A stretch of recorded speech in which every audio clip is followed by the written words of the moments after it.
sa inyong sanktuaryo. At damang-dama po namin kahit naman ang inyong grace na dumating po sa bawat isa sa amin. As Paul said, I am what I am by the grace of God, and the grace of God that was bestowed upon me was not in vain. Ganon din po nangyari sa bawat isa sa aming buhay. Dahil ito po ay naghatid sa amin ng kabaguhan at total change kahit naman sa aming pagkatao, sa aming physical, sa aming spirituality, lahat Panginoong Hesukristo. Pagpalain niyo po kahit naman ang aming Tuesday night service. Be with us in thine almighty way. Surround us with your angels. Cover us with your precious blood so that no evil can harm us nor can disturb us. And continue, Lord, to guide thy people, thy children through your precious words. Kayo po nagsabi, ano man hingin niyo sa aking pangalan ay ipagkaloob ko. In Jesus' name, Amen. Everybody say, praise the Lord. So please.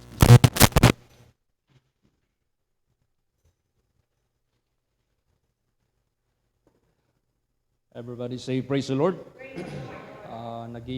Humihingi po sa akin ang ating EYP President dito sa Davao ng theme kung ano po ang magiging key verse sa darating po na spiritual retreat ng mga young people. At ito na po ang binigay ni Lord Jesus Christ. Pakibasa po sa Psalm 71:16 and 17. Praise the Lord. I will go in the strength of the Lord God. I will make mention of thy righteousness, even of thine only. O God, thou hast taught me from my youth, and hitherto have I declared thy wondrous works. Praise the Lord. Ayan. So, ito yung tema ng YP Spiritual Retreat this coming April. Sinasabi po dito, I will go in the strength of the Lord God. So, gagamitin natin ang kalakasan ng ating Panginoong Diyos. Bakit? Even the youth shall faint, but they that wait upon the Lord shall renew their strength. So, ibig sabihin niyan, diyan tayo sa Panginoong Diyos kukuha ng kalakasan. I will mention of thy righteousness, even of thine only. Ibig sabihin yan, pag taglay natin ang kalakasan ng Panginoong Diyos, kinakailangan maglilingkod tayo sa Kanya in such a way, not mixed worship. Hindi yung mixed worship. But kinakailangan, sinabi dito, I will make mention of thy righteousness, even of thine only. So, kinakailangan ang mga young people ay matuto at malaman what is the righteousness of God. Kung ano yung katuwiran ng Diyos. At magagawa ninyo yan hindi sa inyong physical strength, hindi sa inyong educational attainment, hindi kung ano pamang natutunan ninyo sa sanglibutang ito. You will attain the righteousness of God by God alone. Kaya you need to be strong in the Lord. Bakit? If you enter into a life with the righteousness of God, meron kang kalaban na haharapin. Ang unang kalaban na haharapin mo ang iyong laman. Tandaan natin yan. Kaya nga sinabi ni Lord Jesus Christ, if you want to follow me, ano yung nandyan kay Lord Jesus Christ? Siya yung tumayo ng righteousness of God. Siya yung nag-obey ng righteousness of God. Si Lord Jesus Christ. Kaya nga sinabi dyan, by one man's obedience. So you want to be righteous, you have to follow Jesus.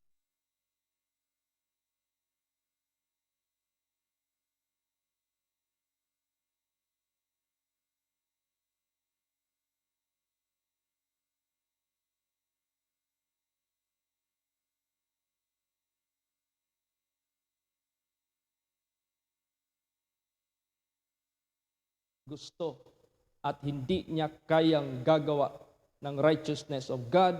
Kaya all you have to do is to deny yourself. How? Be strong in the Lord. Na magpakalakas ka sa Panginoon, sapagkat ang tanging Panginoong Diyos lamang which is greater than yourself. Pag nagpakalakas ka sa Panginoon, na-overcome mo yung self mo, yung flesh mo, then nagawa mong lumakad, sumunod kay Kristo Jesus, after denying yourself, then you will be entering into that righteousness of God. At pag nandyan ka na sa Panginoon, nandyan ka na sa katuwiran ng Panginoon, maganda na yung flow ng paglilingkod mo sa Panginoon, wala nang hadlang, wala nang kumakapit. Kaya nga, may inaawit tayo, nothing between, wala nang nakagitna, wala nang obstacle. Totally, you have fully surrendered yung buhay mo dyan sa ating Panginoong Diyos. You have already submitted yourself under the mighty hand of God. Then, you will be declaring His righteousness. Even His righteousness only. Not mix. Hindi yung naglilingkod ka sa righteousness of God, tapos may makikita pa sa iyo na hindi kanyang righteousness. Kundi doon sa kabila, no? Yung kasunungalingan ni Satanas, yung trick ni Satanas, yung deception ni Satanas, nandyan pa rin makikita sa iyo. So you are not therefore mentioning His righteousness only, but you have another one. Kaya tayo na maglilingkod sa ating Panginoong Diyos, it got to be for God alone. Para lang talaga sa Panginoon. Verse 17, O God, Thou hast taught me from my youth. So, ibig sabihin yan, tayo na gaganap sa gawain ng ating Panginoong Diyos, it must start while you are still young. You know why? Because nandyan pa yung lakas sa buhay mo, nandyan pa yung panahon sa buhay mo, nandyan pa yung matatawag nating pagkakataon mula sa Diyos na magawa mo at ma-declare mo yung kanyang gawain. Look at the kings dito sa Israel or sa Judah na naghari. Some of them, meron pa nga dyan, 9 years old, merong 12 years old, merong 15, merong 20s, 30s, mga bata pa sila. They already doing God's business of God's works sa mga anak ng Diyos over the people of God. Kaya ganun sa atin na mga YPs ay napaka-importante at their early age. They should learn. Kaya nga sinabi diyan, O God, Thou hast taught me from my youth. Ang Diyos mismo ang magtuturo sa inyo habang bata pa kayo. Hitherto have I declared Thy wondrous works. Dahil dito ay mahahayag ko ang iyong mga kagilagilalas na mga gawa. What is that kagilagilalas na mga gawa? First of all, yung spirituality. Yung spirituality talaga ang pinakamalaking miracle na mangyari sa buhay ng tao. The rest, just secondary lang yan lahat. Kasi kahit yung mga miracles dito sa miracle sa sanglibutan, sa physical, kopyahin niya ni Satanas, kaya yan gawin ni Satanas. Pero hindi niya makopya yung pagliligtas ng kaluluwa. Yan yung number 1 na madi-declare natin. Yung daan ng kaligtasan. Paano ang tao maligtas? Paano ang tao masagip sa impyerno? Paano ang tao makuha sa kasalanan? Paano ang tao hindi na mapahamak? At pagtapos niyan, kaya sabi diyan, seek ye first the kingdom of God. So, secured ka spiritually. And His righteousness, nagpasakop ka sa katuwiran ng Diyos. And all these things shall be added unto you. Hindi na mahirap para sa buhay mo dito sa sanglibutang ito. It will just be added. Idadagdag lang yan ng ating Panginoong Diyos. Kumbaga pa, it is just perchuma. Kung sa malayo pa, kung sa Bisaya pa, pakapin na lang na. Kung sa Tagalog pa, anong tawag yung pakapin? Yung free, no? Pag nagbili ka ng isang bagay tapos tinali yung isang bagay na free. Buy this item and free this item. Ganun yan. Package yan ng ating Panginoong Diyos. Kaya, importante magpakalakas ang mga young people sa Panginoon. Then, do not worship or serve God with a mixed worship. It must be for God alone. And you will be declaring His works, the salvation of God. At bibigyan ka ng lakas ng Diyos. Huwag kang mabahala. Basahin natin yan. Psalms 29:11. Praise the Lord. The Lord will give strength unto His people. The Lord will bless His people with peace. Yes. Bibigyan ka ng Diyos ng kalakasan. Hindi basta-bastang kalakasan, physical and above all spiritual.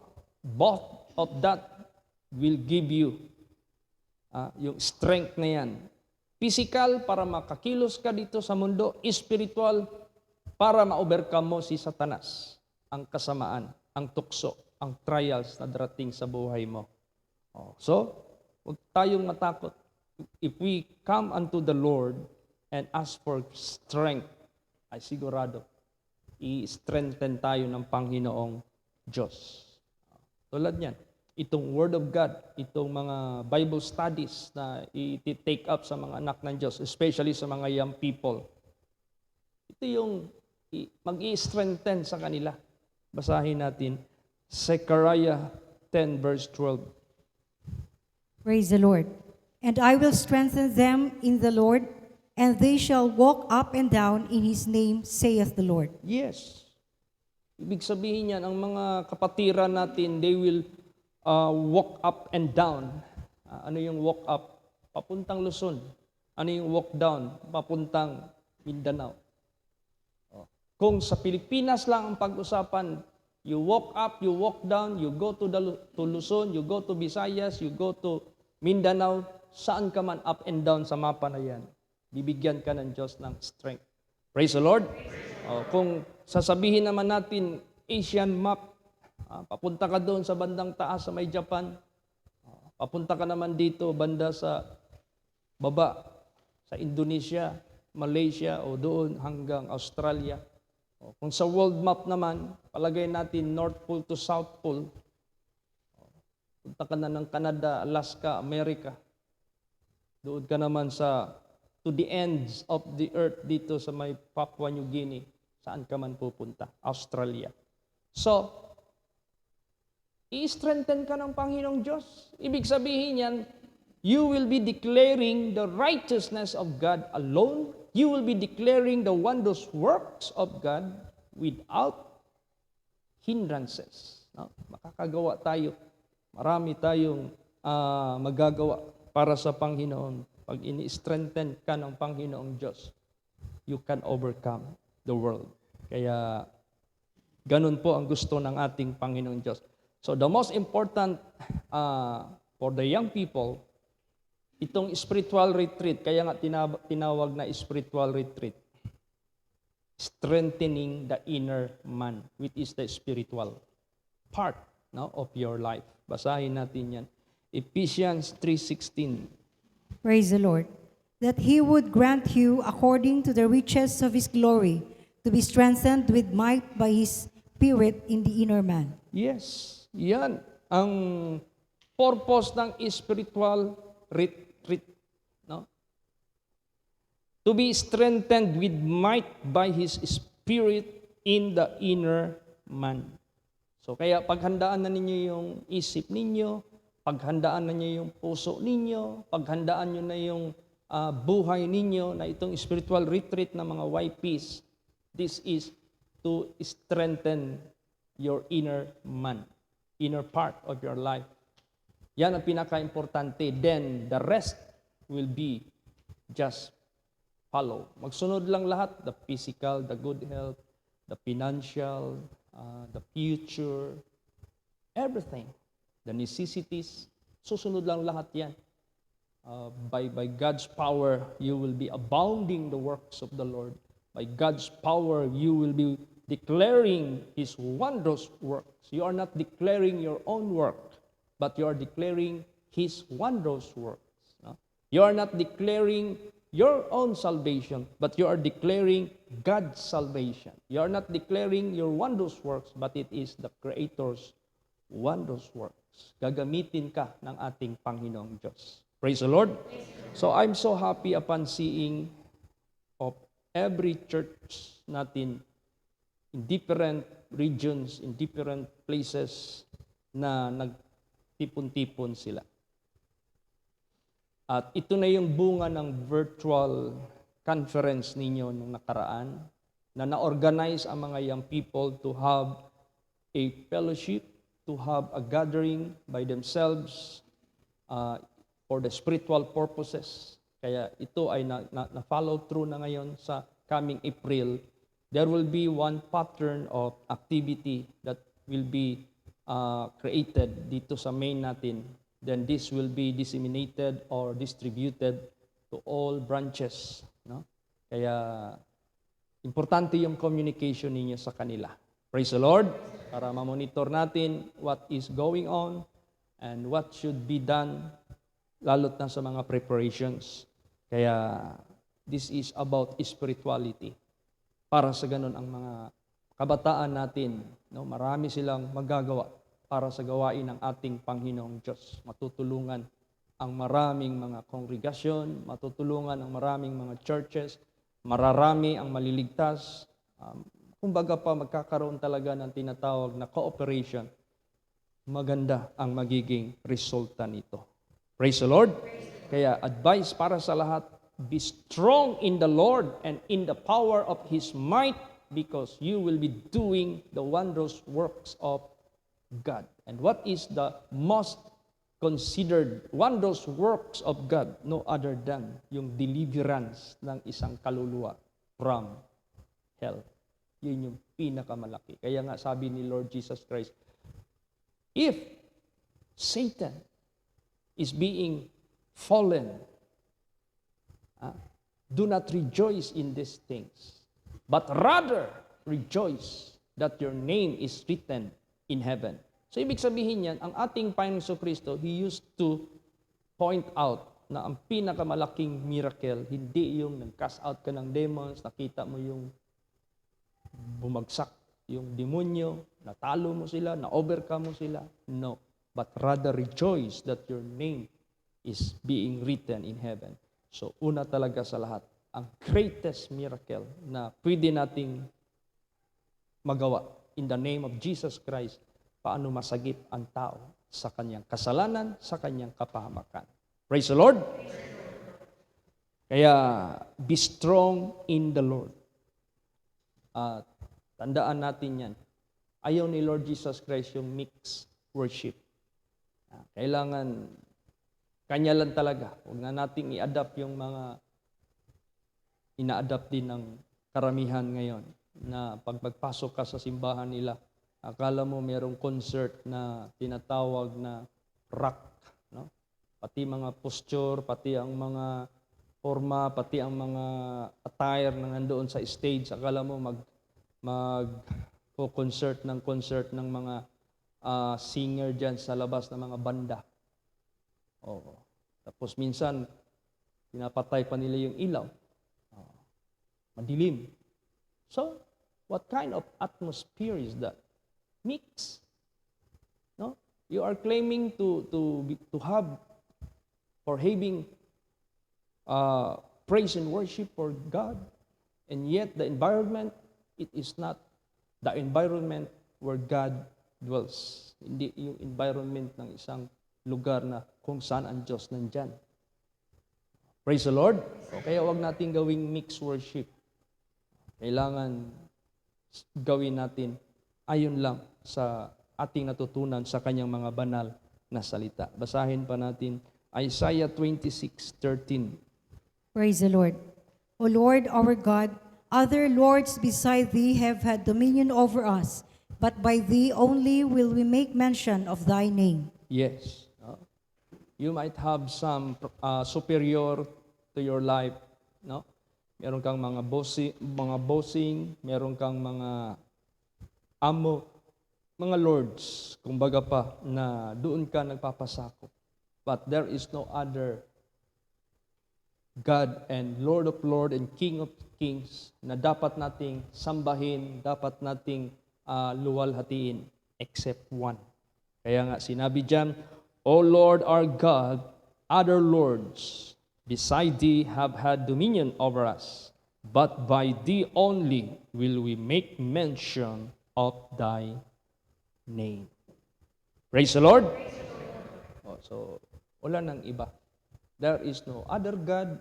There is no other Savior who came. Nagpakatawan tao yung Diyos. Wala na.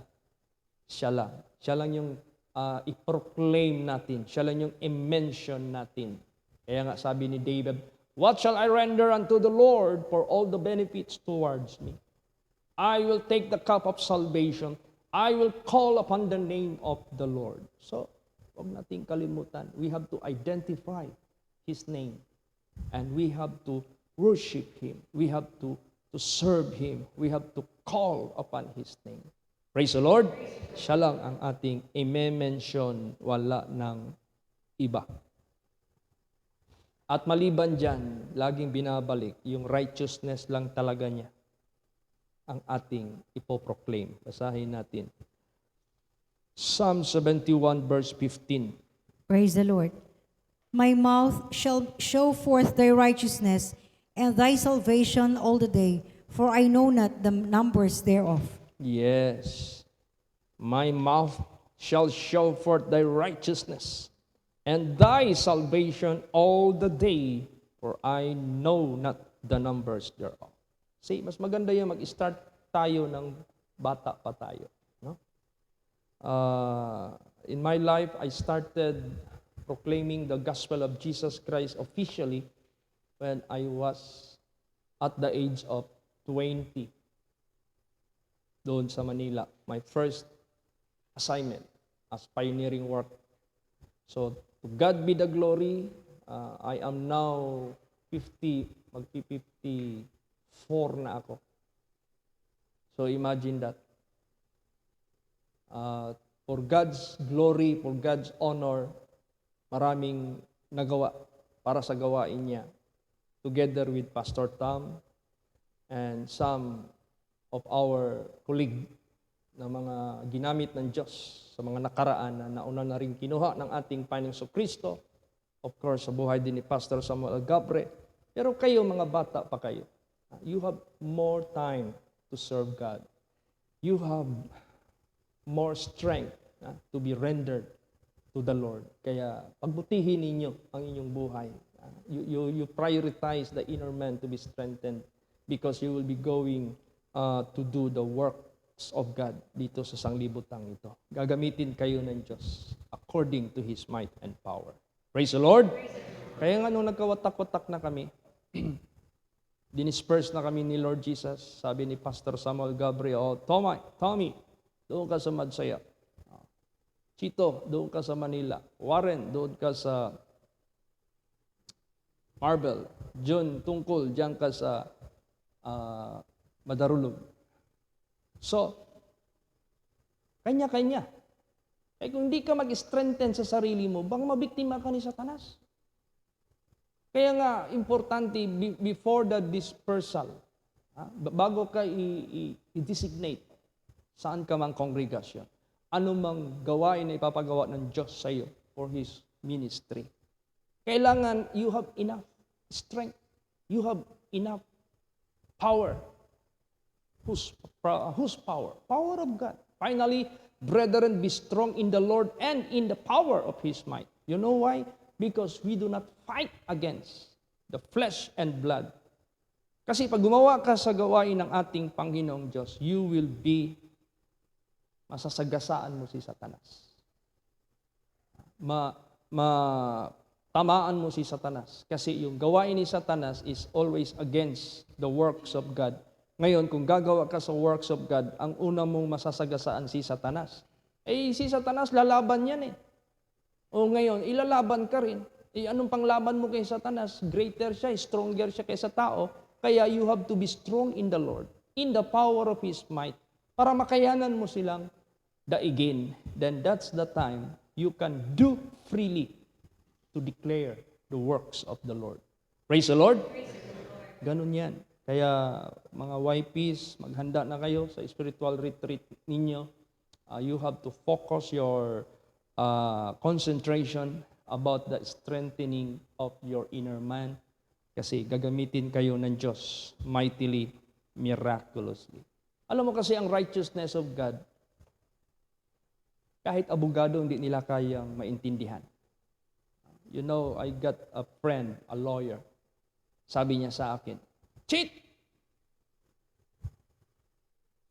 Palita ko, bawal ka maghawak ng baril." Siyempre, civilian ako eh. Mabuti kung sundalo o pulis ako. Ang gusto niyang ibig sabihin, kahit civilian ka, humawak ka ng baril. Paano yan, cheat, kung ang NPA? Uusigin tayo. Anong magagawa mo? Sabi niya. Hayaan mo na lang mamatay ka, pati ang pamilya mo. At tinuro ko siya. Sir, if God is with you, who can be against you? Doon siya namula. Kasi ang righteousness of God is very high. Hindi gaano nilang mapagtanto. Hindi nila gaano maisip. Or else, there could be no David and Goliath. Or else, there could be no parting of the Red Sea. Or else, there could be no cutting of Jordan River. Kung walang Diyos. Praise the Lord. There is God. Nasasama sa iyo. Sasama sa kanino man na maniniwala sa Kanya. That's why there is deliverance na mangyayari. Tapos sabi niya naman niya sa akin, "Cheat! Bakit bawal sa inyo yung disco? Bakit bawal sa inyo yung alak? Bakit bawal sa inyo yung sugal? Di ba? Binigay ng Diyos sa atin ito. That we may enjoy. Para ma-enjoy natin." Kala mo expert siya magsalita. Sabi ko sa kanya, "Sir, no flesh can glorify God." Yan lahat ay makalaman. Hindi ka makakaglorify sa Diyos. Doon niya napagtanto. Praise the Lord. Kaya kahit nasa kabataan pa tayo, tingnan mo ang ating Panginoong Kristo when He was still 12 years old. Bigla siyang nawala 3 days. Bumalik yung parents niya, yung guardian niya, si Mary at saka si Joseph. Saan siya nasumpungan? Teaching in the temple. Sinong kaharap niya? Mga doctors, mga malaking tao. So kahit youth ka, kahit young ka, pag gamitin ka ng ating Panginoong Diyos, it doesn't matter. Sino yung kaharap mo? Gagamitin ka ng Diyos to open their eyes. Praise the Lord. Kaya the righteousness of God is very high. Pero kung ang Diyos, ang Spirit of God nasa iyo, madideclare mo yan. Basahin yan. Psalm 71 verse 15. Psalm 71:19. Praise the Lord. Thy righteousness also, O God, is very high, who has done great things, O God, who is like unto thee? Yes. Thy righteousness also, O God, is very high. Bakit very high? That is heavenly. Bakit very high? That is divine. Pag sinabing divine, that is from God. Pag sinabing heavenly, that is malayo dito sa lupa yung difference, yung agwat. Kaya nga, your ways and your thoughts are not my ways and my thoughts. As the heavens higher than the earth, so my thoughts and my ways are higher than your thoughts. Kaya high, very high yung righteousness ng ating Panginoong Diyos. Praise the Lord. Kaya itong tinatawag na mga YPs na gathering nila, this is strengthening in the inner man, and this is more about invisible things. This is about faith. This is about obedience to whom that you cannot see. Basahin natin yan. Romans 1:17. Lord. For therein is the righteousness of God revealed from faith to faith, as it is written, the just shall live by faith. Yes, by faith ito. Kailangan maniwala ka kahit hindi mo nakita yung Diyos. na iyong pinaglilingkuran, you must believe and you must act, you must move, even without seeing Him in accordance to His word. No? Ayon sa kanyang banal na salita. Because you believe. His righteousness. For therein the righteousness of God revealed from faith to faith. As it is written, the just shall live by faith. So who can attain the righteousness of God? Those who believe Him. How do you believe Him? Believe Him till the end. From faith to faith. Hindi kayo naniwala ka sa panimulain, in the middle, tumalikod ka. No. From faith to faith. Finish it. Praise the Lord. Kaya hindi ka magsisisi sa ginagawa mo. Kaya tayo, pag hindi tayo lumakad sa faith, maging katulad tayo sa mga Pariseo. Kanila by sight. No? Sa mga alagad ng Diyos by faith. Bakit by sight ang kanila? Literal, carnal, material, and they do not acknowledge their errors. They always pretending to be good, to be righteous, when in fact, they are not. Walang spirituality ba? It is just a human volition. Kakayahan lang ng tao which cannot attain the righteousness of God. You want to attain the righteousness of God by faith. Praise the Lord. Maniwala ka. I-establish mo yung relationship mo doon sa Diyos. Because without Him, you can do nothing. Kaya dito sa Bible, yung mga Pariseo, lalo't na mga Hudiyo, anong sabi ni Paul? This is my prayer and my desire that all Israel will be saved.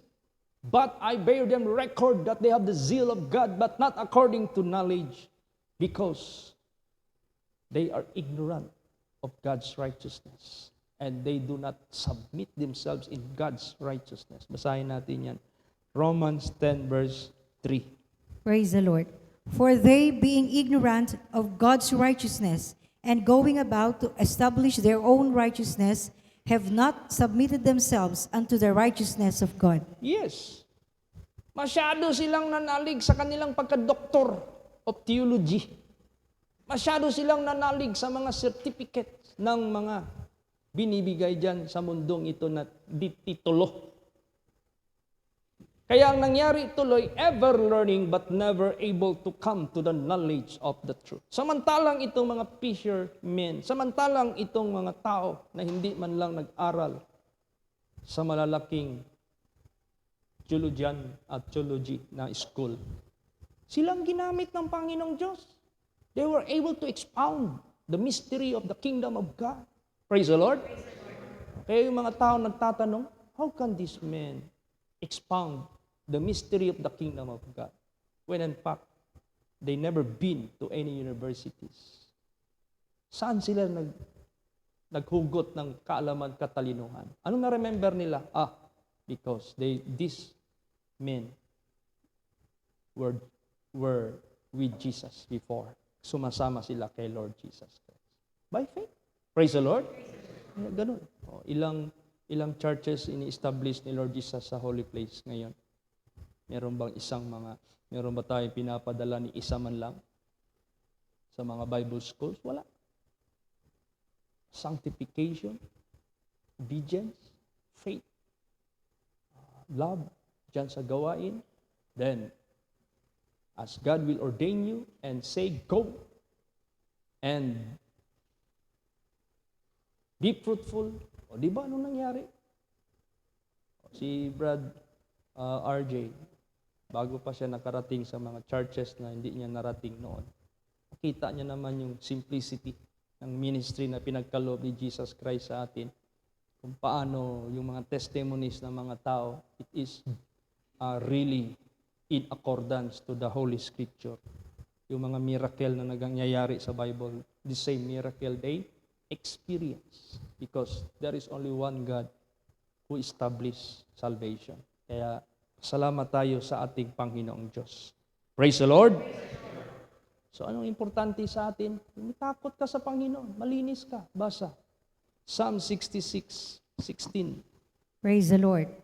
Come and hear, all ye that fear God. and I will declare what He has done for my soul. Yan. So itong gathering ng mga young people, ito yung mga young people na convince, na convert sa tawag ng Diyos sa buhay nila, and they learn how to fear God using the pastors in their churches, in their congregations. Tapos mag-gather sila. Anong klaseng gathering ito? I will declare what He hath done for my soul. So it is all about the inner man. Praise the Lord. Dahil everything just will follow. Lahat susunod na lang yan. Ang future ninyo dito sa lupa, ang magiging kinabukasan ninyo lahat, nasa kamay yan lahat ng Diyos. Basta importante, you can do much things for the Lord. Kaya, young people, do not forget on coming April, magkakaroon kayo ng spiritual retreat. Sinabi dito, I will go in the strength of the Lord God. You go in the strength of the Lord your God. I will make mention of thy righteousness, even of thine only. Huwag niyong haluan ng mga hindi sa Panginoon. O God, thou hast taught me from my youth, and hitherto have I declared thy wondrous works. It is not impossible for every one of you to declare the wondrous works of God, even you are still young. Kasi tuturuan kayo ng Diyos how to declare His wondrous works. Praise the Lord! Kaya kayo na mga parents, suportahan ninyo ang mga anak ninyo to send them to the spiritual retreat. At prayerful, watchful ang lahat. Iingatan kayo ng Diyos, iingatan tayo lahat. Kaya tumawag sa akin si Pastor Ogie kanina. Parang magmamapping na sila doon sa Luzon kung saan ang venue, sino ang mag-host. Sabi ko, sige, just inform us para mamonitor namin yung mga schedules niyo dyan. Kasi we will be having one pattern of program or activities. So, to God be the glory. At least maganda ang naging resulta po sa mga anak ng Diyos. Kaya, prayerful kayo dito sa main church. Hingiin nyo kay Lord Jesus Christ ang wisdom, knowledge, and understanding para kayo ay gamitin ng Diyos to establish more YPs. Praise the Lord! Magsitayo po ang lahat.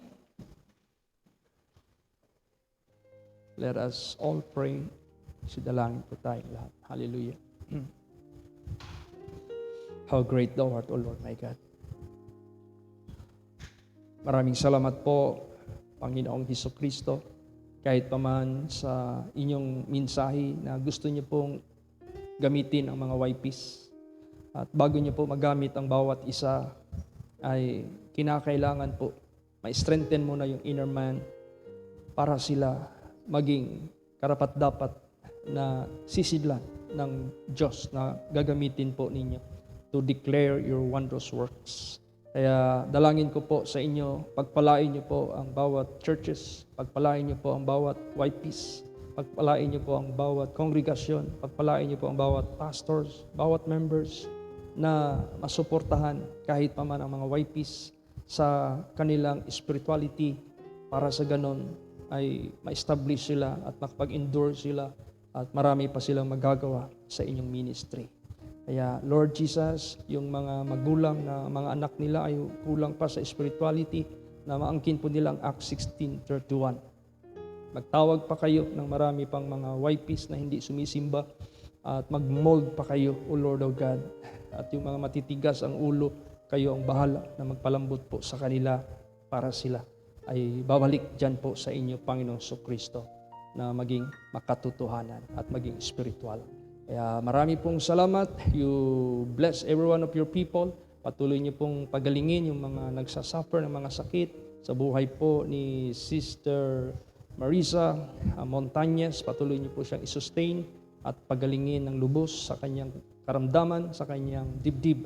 Ganon din po sa ovary ni Sister Vicky Gonzalez. Bigyan niyo po ito ng perfect healing para sa ganon ay makakagawa pa siya, makakashare pa siya sa inyong righteousness sa kanyang buong pamilya At ganon din po si Pastora Pasing, patuloy niyo po siyang bigyan ng kalakasan, kalusugan ng kanyang physical na pangatawan for the total development and recovery.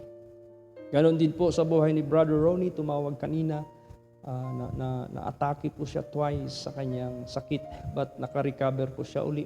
Bigyan niyo po siya, Lord Jesus, ng tatag at tibay sa kanyang physical condition at lalo't na sa kanyang spirituality.